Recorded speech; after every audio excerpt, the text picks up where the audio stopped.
Friends, this is Himanshi and welcome to let's learn. आज हम बात करेंगे कि आपके पास लगभग 1 महीना है, अब 20 से 25 दिन है, मिनिमम तो 20 से 25 दिन है ही सीटेट एग्जाम के लिए। दिसंबर में आपका एग्जाम है, ऑनलाइन एग्जाम है। तो क्या हम पढ़ें और क्या अंतर है ऑनलाइन में और ऑफलाइन में, मतलब किन चीज़ों का ध्यान रखें। बहुत ज़्यादा बातें नहीं है, बहुत ही ज़रूरी जो इंपॉर्टेंट टॉपिक्स हैं जो आपको पढ़ने चाहिए, जिसमें ऑलमोस्ट सारा सिलेबस भी कवर हो जाएगा। चीज़ें रेपिटेडली पूछी जाती हैं, कई लोगों को लगता है बहुत ही आसान एग्जाम है, छोटा एग्जाम है, बड़ा एग्जाम है, बट स्टिल इस एग्जाम के बिना आप आगे नौकरी नहीं ले सकते अगर सरकारी की बात करें, और प्राइवेट स्कूल्स में भी अभी ज़रूरी है।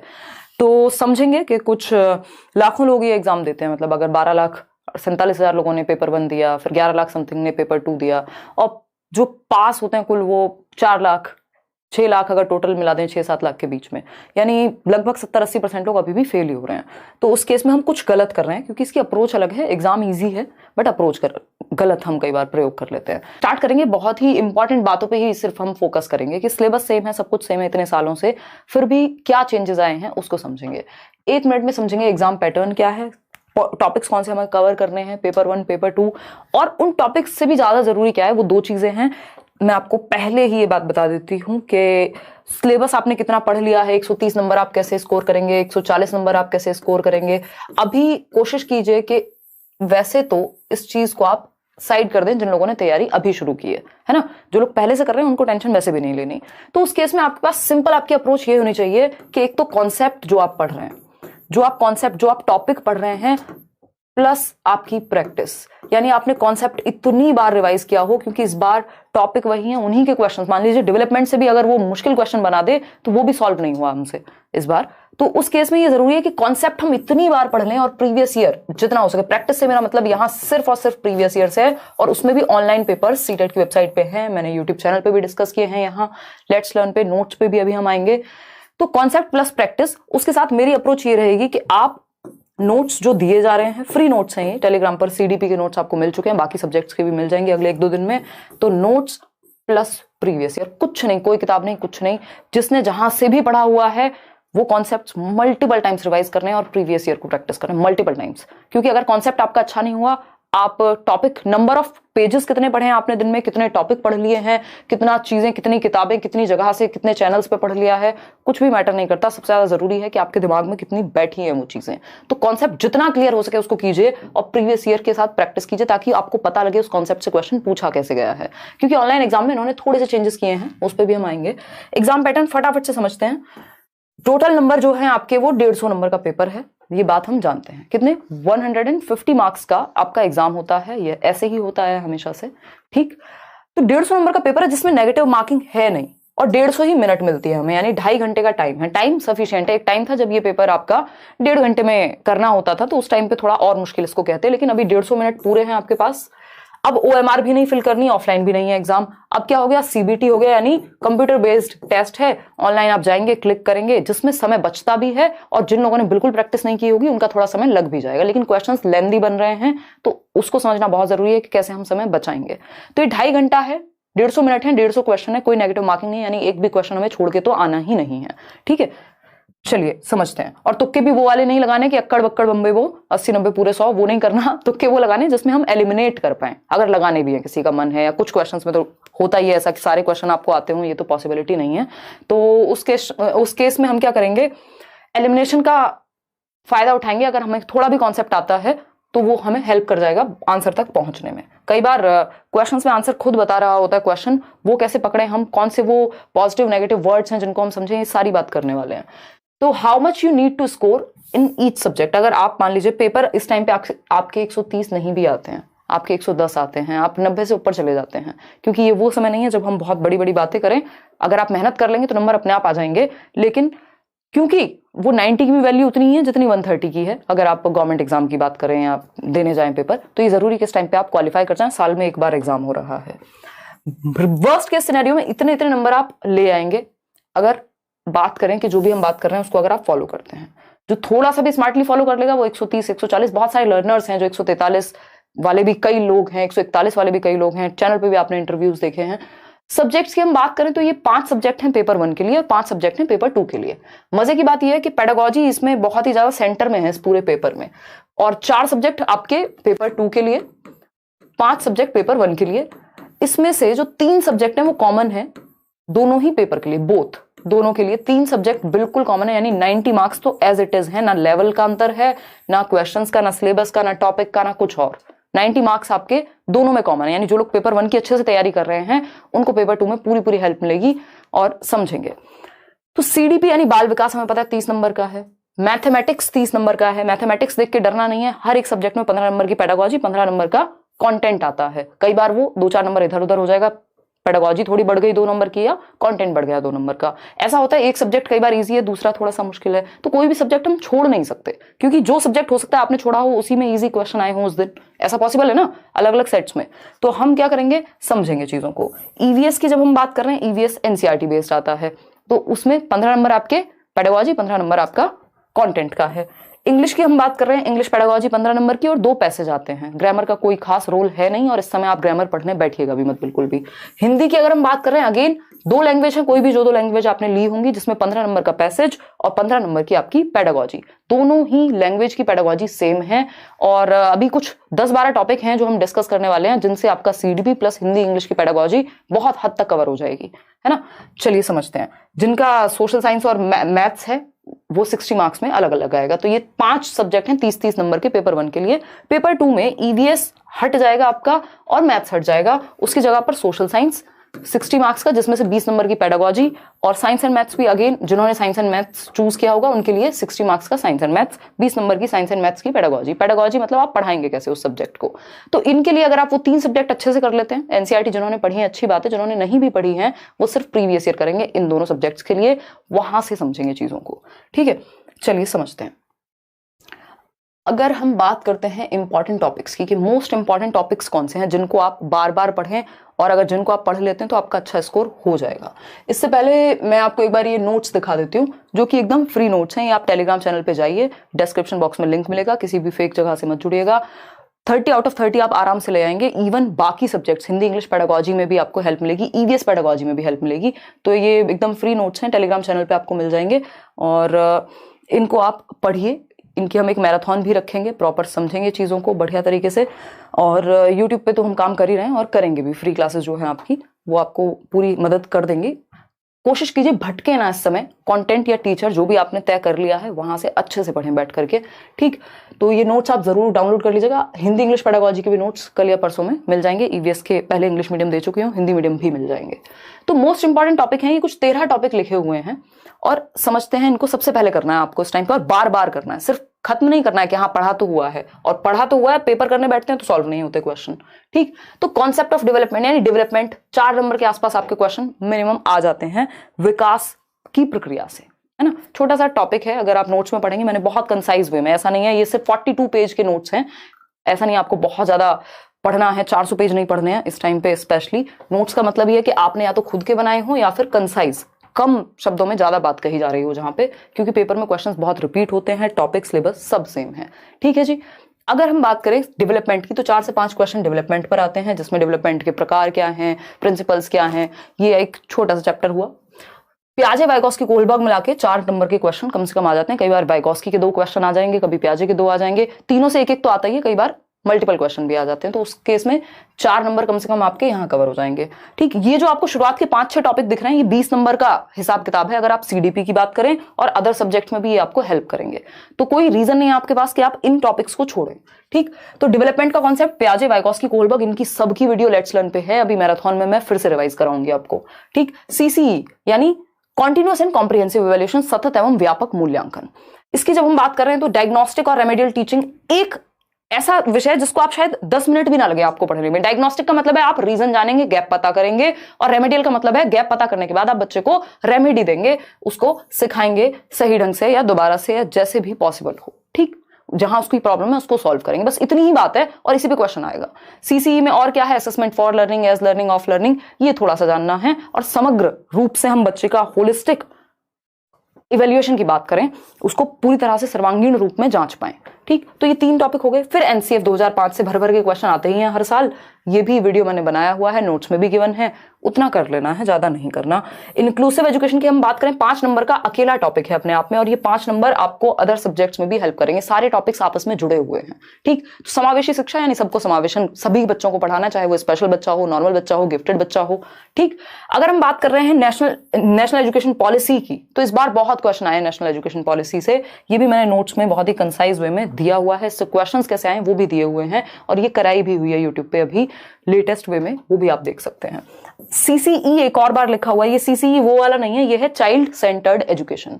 कम से कम भी 5 क्वेश्चन मिनिमम आपको मिलेंगे, और हर सब्जेक्ट में क्वेश्चंस मिलेंगे। ठीक, जेंडर का एक क्वेश्चन है। अब बच्चे को अगर आपने सेंटर में रख लिया तो उसके जेंडर का भी ध्यान रखना है, उसके सोशलाइजेशन का भी ध्यान रखना है, उसके इंडिविजुअल डिफरेंसेस का भी ध्यान रखना है, यानी चाइल्ड सेंटर्ड एजुकेशन में ये सारे टॉपिक एक साथ कवर हो गए। ठीक, तो ये शुरुआत के टॉपिक लगभग 20 से 22 नंबर आपके दिलवा देंगे आपको। ठीक, तो कॉन्सेप्ट ऑफ डेवलपमेंट, पियाजे, Vygotsky, Kohlberg, CCE, NCF, inclusive education, national education policy और child centred education. Child centred education, gender, socialisation, इतने हल्के टॉपिक हैं, और इनको आप समझ गए तो आपके बहुत सारे नंबर बच जाएंगे, समय कम लगेगा। तो सबसे पहले इनको निपटाएंगे, डेवलपमेंट को निपटाएंगे, फिर एनसीएफ है। इंक्लूसिव एजुकेशन भी आसान है, क्योंकि इंक्लूसिव एजुकेशन में सब कुछ नहीं पूछा जाता। आपसे पूछा जाएगा कि अच्छा, एक तो सेग्रीगेट नहीं करना बच्चे को, लेबल नहीं करना बच्चे को, और क्या करना है, ऐसी ग्रुपिंग नहीं करनी जहां पे सेम एबिलिटी की ग्रुपिंग हो रही हो, और आपकी लर्निंग डिसेबिलिटीज, डिसलेक्सिया क्या है, डिस्कैल्कुलिया क्या है, यही छोटी छोटी बातें। इंक्लूसिव एजुकेशन भी ऐसा नहीं है आपको बहुत ही 300 पेज में इंक्लूसिव एजुकेशन पढ़ना है। ठीक, मोटिवेशन पे एक क्वेश्चन आता ही है भाई, इंटरनल मोटिवेशन होती है और एक्सटर्नल होती है। इसका लोकस ऑफ कंट्रोल इंटरनल होगा, यानी जिसका रीजन अंदर है वो इंटरनल, जिसका रीजन बाहर है वो एक्सटर्नल। एक क्वेश्चन फिक्स्ड है, बाकी सब्जेक्ट में भी एक आध क्वेश्चन इससे मिल सकता है। ठीक, लैंग्वेज एंड थॉट, अब ये जो टॉपिक्स हैं ये आपके पेडागोजी यानी सीडीपी में भी इंपॉर्टेंट है, और दोनों ही लैंग्वेजेस में भी इंपॉर्टेंट है, और लगभग हर सब्जेक्ट में। जैसे टीचिंग लर्निंग मटेरियल है, शिक्षण सहायक सामग्री कहते हैं जिसको हम, भाई आप चार्ट्स लेके आएंगे, बच्चे के भले के होने चाहिए, टेक्स्ट बुक सही तरीके से हम रिसोर्स के रूप में प्रयोग कर पाए, बच्चे की मातृभाषा का सही से प्रयोग कर पाए। तो ये जो टॉपिक्स हैं ये लैंग्वेज भी आपकी कवर कर दे रहे हैं, क्योंकि लैंग्वेज पेडागोजी चाहे हिंदी हो, इंग्लिश हो, उर्दू हो, संस्कृत हो, वॉट लगभग सब में टॉपिक सेम है। बस आपको इतना ध्यान रखना है लैंग्वेज और थॉट के बीच में क्या संबंध है, पियाजे, वाइगोस्की क्या कह रहे हैं, चॉम्स्की क्या कह रहे हैं, है ना। एक्विजिशन और लर्निंग की बात होगी कि भाषा का अर्जन क्या होता है और अधिगम क्या होता है। लैंग्वेज की स्किल्स हैं, इस पे भी मैंने वीडियो बनाया हुआ है, मिलियंस लोगों ने देखा हुआ है। यानी भाषा कौशल, 4 भाषा कौशल हैं, LSRW से हम याद रखते हैं, सुबो पाली हिंदी में हम कहते हैं, सुनना, बोलना, पढ़ना और लिखना। ठीक, ये इनका मनोवैज्ञानिक क्रम है। अगर हम बात करें TLM की, टीचिंग लर्निंग मटेरियल की, तो बच्चे के लिए जितना हो सके प्रिंट रिच एनवायरनमेंट हमें क्रिएट करना है, जिससे कि वो आसपास लैंग्वेज उसको दिखे आसपास और वो सीख जाए, माहौल मिले। इंटीग्रेटेड सब्जेक्ट टीचिंग है कि आप एक सब्जेक्ट को दूसरे सब्जेक्ट से जोड़ करके पढ़ा पाएं। ठीक, तो यहाँ पे ये वाला जो पोर्शन है, ये जो 3-4 टॉपिक हैं, ये आपके हिंदी पेडागोजी, इंग्लिश पेडागोजी लगभग कवर्ड है इनमें। और क्योंकि आप पियाजे, वाइगोस्की, कोलबर्ग पहले पढ़ चुके हैं, चॉम्स्की थोड़ा सा पढ़ लेंगे, मतलब एक नंबर के क्वेश्चन हैं, इनफ है ये पेडागोजी। अगर आप इतना बार बार पढ़ लेते हैं और प्रीवियस ईयर कर लेते हैं, है ना, ये मोस्ट इंपॉर्टेंट टॉपिक्स हैं। अगर आप देखेंगे तो सिलेबस से लगभग हर टॉपिक से क्वेश्चन आता है, लेकिन कुछ टॉपिक्स ऐसे हैं जिनको आप कर लें तो उनसे क्वेश्चंस ज्यादा आते हैं, और दूसरा उनके आसपास की चीजें आप अपने आप सॉल्व करना सीख जाते हैं। तो ये 13 टॉपिक सबसे पहले खत्म कीजिए। इन 13 में से भी ये शुरुआत के जो 6-7 टॉपिक हैं, ये 7 टॉपिक्स बहुत अच्छे से कर लीजिए। 20-25 नंबर आपके कहीं नहीं गए सिर्फ इन 7 टॉपिक्स से। ठीक है, मोटिवेशन की अगर हम बात कर रहे हैं और लैंग्वेज एंड थॉट की बात कर रहे हैं, ये लैंग्वेज वाले सेक्शन में आपको हेल्प मिलेगी। क्लियर बात है, कोई दिक्कत नहीं है ना। लर्निंग और मोटिवेशन एक ही साथ जुड़े हुए हैं, कोई लर्निंग का चैप्टर ऐसा नहीं है आप बैठ के पढ़ने लग जाएं, अच्छा स्किनर ने क्या क्या कहा था। अच्छा, अगर हम बात कर रहे हैं किसकी, थॉर्नडाइक की, तो थॉर्नडाइक के बारे में इतना पता हो, त्रुटि एवं प्रयास का सिद्धांत दिया है, 3 सिद्धांत हैं इनके, मैंने नोट्स में बिल्कुल जितना जरूरी है उतना। अदरवाइज तो लर्निंग अपने आप में इतना बड़ा चैप्टर है, आप पढ़ते रह जाएंगे, है ना। अगर आप पैवलोव के कुत्ते को पढ़ रहे हैं, फिर बिल्ली को भी पढ़ेंगे, थॉर्नडाइक की, फिर किसी के चूहे को भी पढ़ेंगे, तो जरूरी नहीं है कि वो लर्निंग उतना डिटेल में नहीं पूछा जाता। मोटिवेशन से लर्निंग कैसे जुड़ी हुई है, लर्निंग एक सोशल एक्टिविटी है, बच्चे को ग्रुप में सीखना चाहिए, एक्टिव रहना चाहिए। अगर आपने ये चाइल्ड सेंटर्ड एजुकेशन में भी पढ़ लिया है तो आप सही उत्तर तक पहुंच जाएंगे। तो ये मोस्ट इंपॉर्टेंट टॉपिक्स हैं, इनको जितनी बार हो सके रिवाइज कीजिए, मल्टीपल टाइम्स प्रैक्टिस कीजिए। 3-4 सेट ऑनलाइन के निकाल लीजिए जो पेपर आए हैं, क्योंकि इसकी लैंग्वेज में चेंज है ना। टॉपिक्स वही हैं, बस क्वेश्चंस मुश्किल बनाए गए हैं। तो जितना हो सके उनको एनालाइज करो, एक एक ऑप्शन आपको समझ में आए कि कहना क्या चाहता है ये क्वेश्चन। इनको मल्टीपल टाइम्स रिवाइज करेंगे। ये कुछ 13 टॉपिक हुए, इसमें सिर्फ ना सीडीपी, आपकी हिंदी इंग्लिश पेडागोजी भी इंपॉर्टेंट टॉपिक सारे कवर हो गए। ठीक, अब आते हैं आगे। अब जैसे मान लेते हैं ईवीएस में हमें पता है कुछ टॉपिक से क्वेश्चन आएंगे ही आएंगे। अगर आप पूरी एनसीईआरटी नहीं भी पढ़ रहे हैं तो आपको इतना तो पता ही होना चाहिए भाई, मैप से कम कम भी 3 क्वेश्चन आ रहे हैं आज की डेट में। मैप, जो इंडिया का मैप है जिसमें क्या बात होती है, स्टेट्स कौन से हैं भाई, 28 स्टेट हैं, 8 यूनियन टेरिटरीज हैं, फिर कौन सा स्टेट किसके पास है, तो थोड़ा सा मैप को स्टडी करना है। 3 नंबर 4 नंबर आपके यहीं से निकल जाएंगे। डायरेक्शन का एक क्वेश्चन मिनिमम है, 2 भी आ रहे हैं कई बार। डायरेक्शन हमें पता है भाई, जो नॉर्थ साउथ ईस्ट वेस्ट, इससे जुड़ा हुआ एक क्वेश्चन आएगा, व्यक्ति यहां से चला वहां पहुंचा। टाइम डिस्टेंस एंड स्पीड से पक्का एक क्वेश्चन है कि ट्रेन इस टाइम चली, और ये एनसीईआरटी से ही जुड़ा हुआ टॉपिक है, ऐसा नहीं है कहीं और से दे रहे हैं। कम्युनिटी रिसोर्स, यानी बच्चे के, मान लीजिए कोई फादर है किसी के, वो फार्मर है, तो आपको पौधों के बारे में जानकारी दिलवानी है, उनको बुला लिया, एक क्वेश्चन इस पे भी आएगा ही आएगा। बर्ड्स पे हमेशा क्वेश्चन आता है कि भाई आउल जो है वो अपनी गर्दन बहुत हद तक घुमा पाता है, मैना झटके से आगे पीछे करती है, किसकी आईसाइट कितनी ज्यादा है ना। वल्चर की बात हुई है। हाउसेस पे 100% क्वेश्चन आएगा ही आएगा। ये वो टॉपिक्स हैं जिनसे 100% क्वेश्चन आएगा, मतलब इससे ज्यादा और क्या, मतलब ये ऐसी बात है कि पहले से पेपर पता है आपको, अगर आप पढ़ लें तो। ब्रेल लिपि पर क्वेश्चन आना ही आना है, ठीक।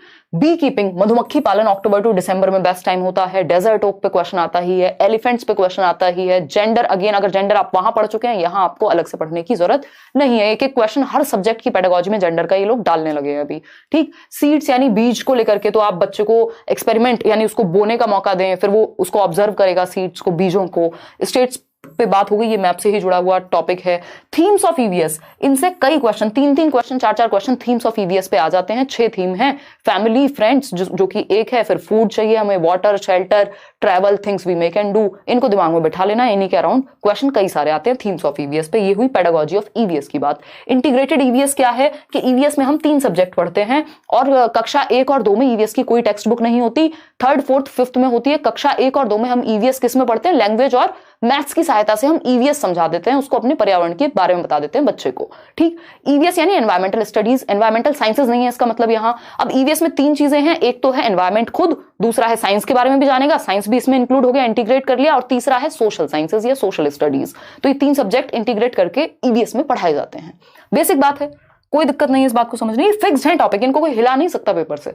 अगर हम बात करते हैं स्लॉथ की, स्लॉथ पे इतनी बार क्वेश्चन आया हुआ है कि भाई भालू जैसा दिखता है, घंटों घंटों सोता रहता है, मजे करता है। अब ये gross and fine motor skills है, अगर आपने सीडीपी में पढ़ा है तो यहाँ पे भी एक क्वेश्चन इस बार जैसे पूछ लिया तो वो वहीं से सॉल्व हो जाएगा।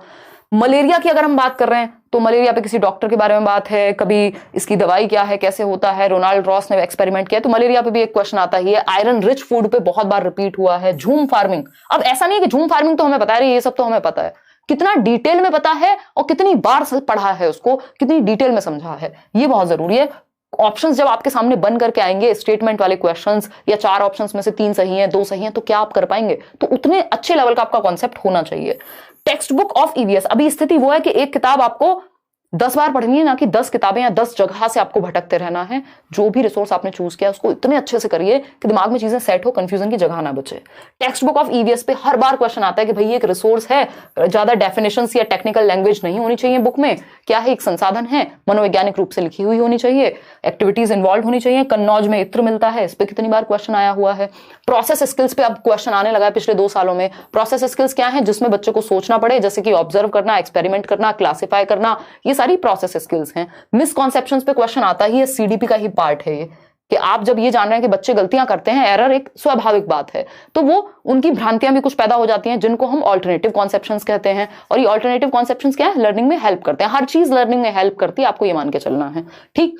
सेंसिटाइज द स्टूडेंट, बच्चे संवेदनशील हो अपने पर्यावरण के प्रति, इस पे क्वेश्चन कई आ जाते हैं ईवीएस में।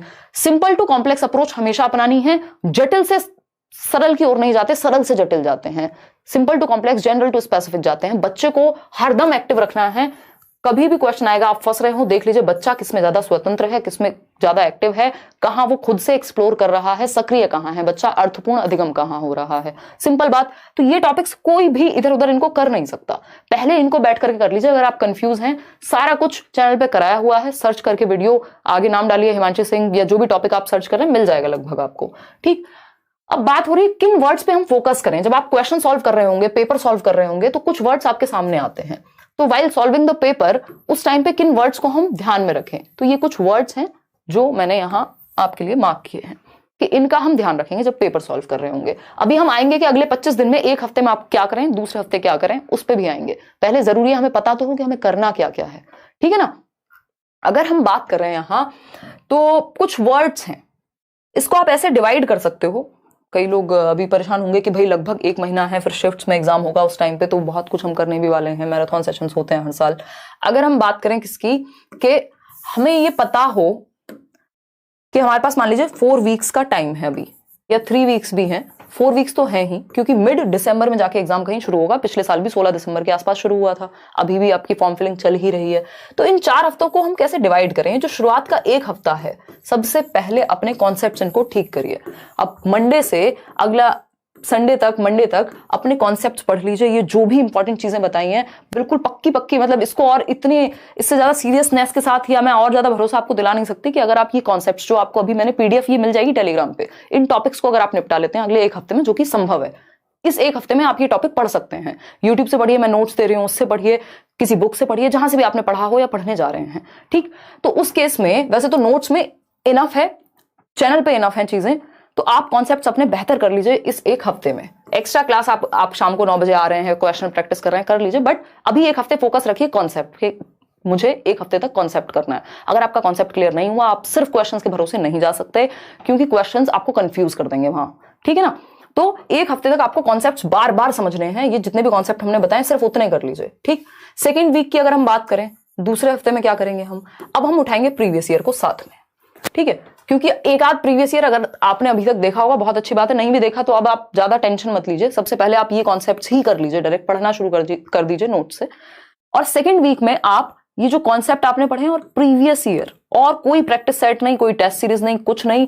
अगर आपको प्रैक्टिस करनी है, अभी आप क्या करेंगे? सेकंड वीक में, सेकंड हफ्ते में हम सिर्फ प्रीवियस ईयर करेंगे, वो भी सिर्फ ऑनलाइन वाले, क्योंकि अगर आपने ऑनलाइन वाले पेपर कर लिए, उससे पहले जितने भी ऑफलाइन पेपर्स हुए हैं आप सॉल्व कर जाएंगे, वो ईजी हैं। ऑनलाइन वाले जो हैं वो थोड़ी सी उनकी लैंग्वेज को टिपिकल बनाया गया है, समझने में आपको दिक्कत होगी। तो ये जो कॉन्सेप्ट हैं और ये प्रीवियस ईयर है, इनको साथ रखिए। जैसे ही फंसे कॉन्सेप्ट पे जाइए, और अगर कुछ नया मिल रहा है किसी 4 ऑप्शन को जब आप एनालाइज कर रहे हैं, इनको सिर्फ सही और गलत में नहीं डिवाइड करना, दिमाग में जानी चाहिए कि मैं समझ क्यों नहीं पाता। जब मैंने 150 क्वेश्चन लगाए तो उसमें से किस सेक्शन में नंबर कम आ रहे हैं, क्यों कम आ रहे हैं, किस तरह के टॉपिक्स में फंसता हूं या फंसती हूं, कहीं तो कोई प्रॉब्लम होगी। तो ये सेकंड वीक में आप करेंगे। अब जो थर्ड वीक है, इस दौरान आपने प्रीवियस ईयर किए हैं, कॉन्सेप्ट्स किए हैं, भर भर के किए हैं।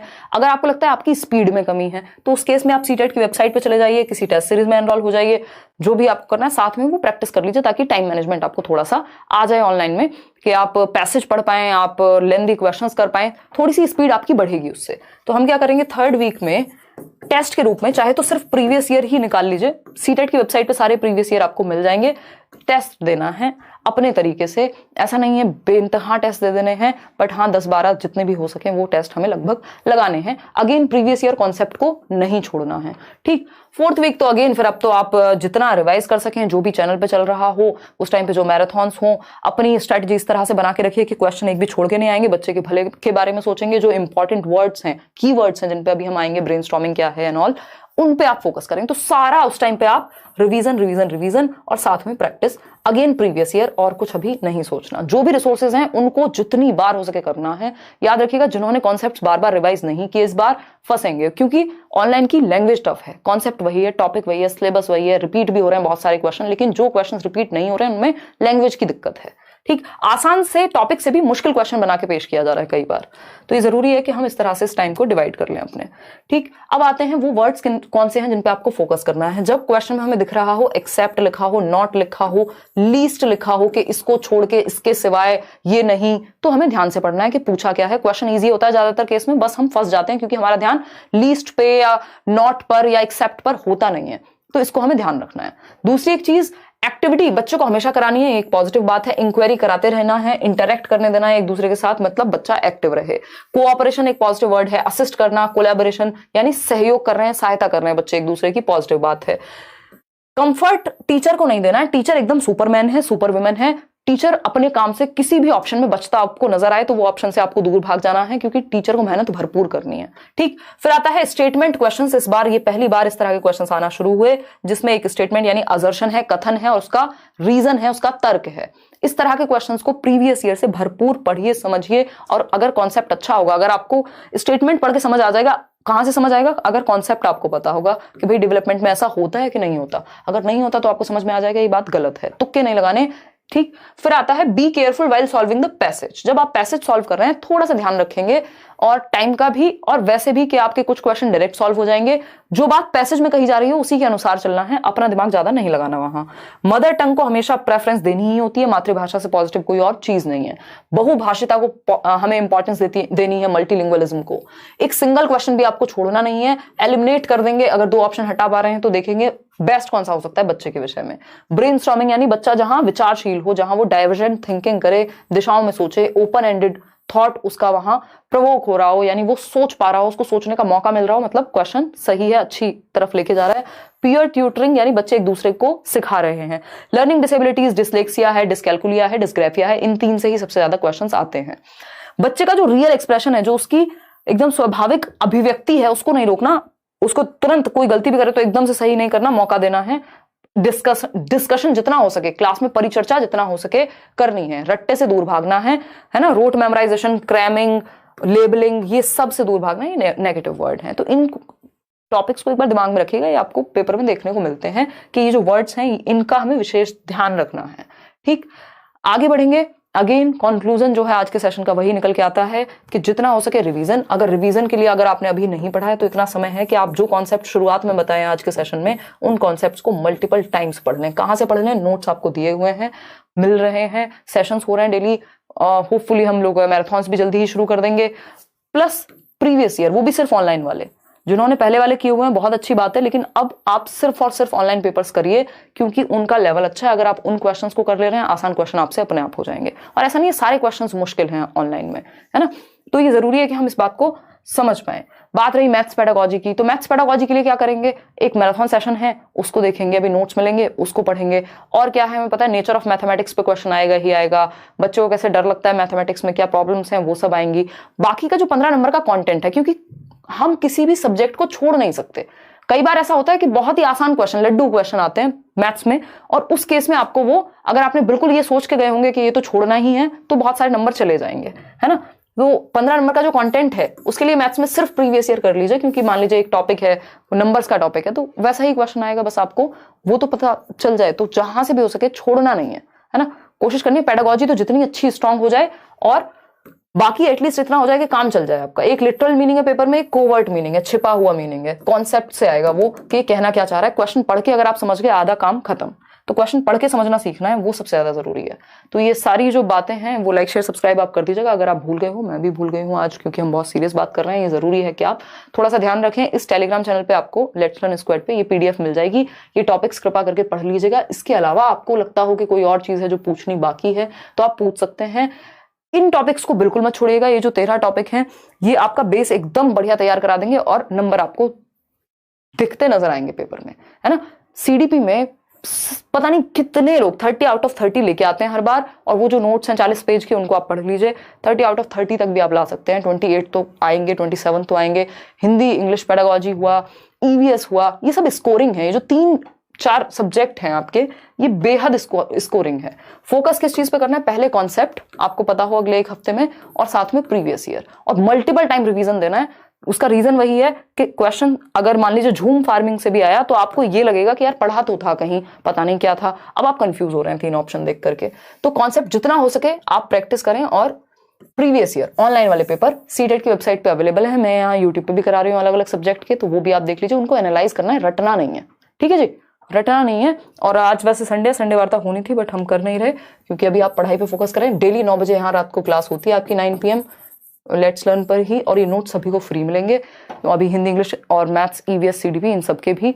तो कोशिश ये करनी है कि जितना अच्छे से हम सीडीपी की बात कर रहे हैं, मान लीजिए 27 तक आप यहाँ आराम से ले आएंगे, ठीक है। हिंदी की बात कर रहे हैं, 20-25 नंबर आने चाहिए, क्योंकि एक लैंग्वेज आपकी स्ट्रांग होती है दोनों में से। इंग्लिश में मान लेते हैं आप थोड़े से वीक भी हैं, तब भी 20 तक आप जाएंगे, ठीक। क्योंकि पैसेज पेडागोजी में लगभग बस वही टॉपिक्स हैं, 7-8 टॉपिक है मुश्किल से हिंदी और इंग्लिश पेडागोजी के। मान लीजिए कुछ टॉपिक ऐसे हैं जिन पे एक क्वेश्चन कभी आता है। स्टीफन क्रेशन पे 2013 में आई थिंक क्वेश्चन आया था, उसके बाद इस बार ऑनलाइन में आया है। कई लोगों को लगा है कि वो पहली बार आया, बट वो पहली बार नहीं आया। स्टीफन क्रेशन मैंने आपको बहुत पहले कराई थी थियरी, तो लेकिन वो 1 नंबर का क्वेश्चन है। अगर इस तरह के टॉपिक आपको लग रहा है कि आपने अभी तैयारी शुरू की है, तो वो 1-1 नंबर के लिए उतने दुखी मत होइए जितना वो बड़े मेजर मार्क्स हैं, क्योंकि मान लीजिए वो नहीं भी आया तो आपका जो मेजॉरिटी था वो आपने खो दिया उस चक्कर में। तो जरूरी है कि हम जो सबसे जरूरी टॉपिक्स हैं पहले उनको अच्छे से कर लें, फिर एक्स्ट्रा में तो आप जितना पढ़ें कम ही है। ठीक, तो यहां पे हम इतना स्कोर अगर इन 3 सब्जेक्ट में कर पाएंगे तो हमारी लीड हो जाएगी आगे के सब्जेक्ट्स में। ईवीएस भी बहुत स्कोरिंग है, एनसीईआरटी की जो समरी है चैनल पे भी है, वो देख लीजिए वीडियोस में, है ना। 20 से 25 नंबर आप ईवीएस में ला सकते हैं। कुछ ही क्वेश्चंस हैं जो आउट ऑफ द बॉक्स हैं, तो वो 3-4 क्वेश्चंस का तो हम मार्जिन लेके चलेंगे, लेकिन जो टॉपिक हमने पढ़े हैं वहां से क्वेश्चन गलत नहीं होना चाहिए। ठीक, और मैथ्स, और अगर हम बात कर रहे हैं सोशल साइंस और साइंस वगैरह की, जिन्होंने एनसीईआरटी से पढ़ा है वेल एंड गुड, क्योंकि उससे बाहर नहीं आता। अदरवाइज सिर्फ प्रीवियस ईयर को आधार बनाइए, कुछ टॉपिक प्रीवियस ईयर से निकाल के पढ़ लीजिए। वैन हील आता ही आता है एक क्वेश्चन हर हालत में। नेचर ऑफ मैथमेटिक्स पे, नंबर्स पे क्वेश्चन पूछेगा कि जब आप नंबर सिखाते हैं बच्चे को तो किस चीज का ध्यान रखें। प्याजे की स्टेजेस से भी मैथमेटिक्स में भी क्वेश्चन आ जाता है। तो ये बेसिक चीजें हैं, और सबसे पहले वो 13-14 टॉपिक आपको कंप्लीट करने हैं, उसके बाद कुछ और सोचेंगे। चलिए आज के लिए इतना ही रखते हैं, कल पढ़ेंगे। और ध्यान रखिए हिंदी वाले नोट्स कल या परसों में आ जाएंगे, ठीक है जी। थियरी वगैरह अभी हम सब करने वाले हैं, रिवीजन सारा हो जाएगा। अभी मैराथन सेशंस जल्दी शुरू कर देंगे।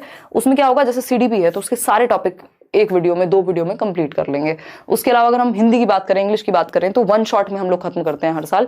तो वो एक सेशन आपने देख लिया, प्लस साथ में प्रीवियस ईयर क्वेश्चंस भी यहाँ प्रैक्टिस हो रहे हैं। अगर कुछ भी नहीं हो रहा आपसे, सिर्फ आप 9 बजे आ जाइए और अगले 1 महीने तक जो भी हो रहा है उसको इतनी तसल्ली से पढ़िए कि आपके सामने अगर वो क्वेश्चंस आए तो आप सॉल्व कर पाए, है ना। 30 डेज तक अगर आप लाइव भी आ रहे हैं तो ऐसा नहीं हो सकता कि आपके दिमाग में चीजें जा रही हों और आप ना करके आए वहां सामने।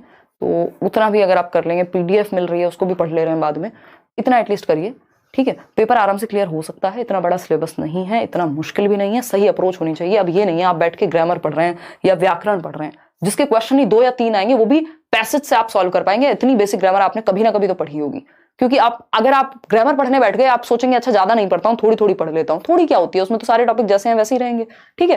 तो कोशिश कीजिए, एक तो ग्रामर वगैरह से बचना है, दूसरा सीडीपी हिंदी इंग्लिश को इतना मजबूत कर लो, क्योंकि इनसे आप भाग नहीं सकते। पेडागोजी से बच के इस पेपर में पेपर सॉल्व नहीं हो पाएगा। 90 मार्क्स की पेडागोजी ही पेडागोजी है अगर देखा जाए। 30 नंबर की सीडीपी में, 15 नंबर की हिंदी में, 15 नंबर की इंग्लिश में, 15 नंबर की ईवीएस में, 15 नंबर की मैथ्स में। तो आप समझ पा रहे हैं कि 30 और इन दोनों में मिला के 60 मार्क्स, और इन दोनों में 90 मार्क्स सिर्फ पेडागोजी के हैं। अगर मैं पेपर 2 की बात करूं तो वहां पे भी जो आपका ये 30 और 20, तो पेपर 2 में भी अगेन आपके पास 80 नंबर की पेडागोजी है। चलिए आज के लिए इतना ही, थैंक यू सो मच। ये टॉपिक्स, ये जो 13 टॉपिक्स हैं इनको प्लीज अच्छे से करिएगा, बार बार करिएगा। ये पीडीएफ एक बार पढ़िएगा खुद से।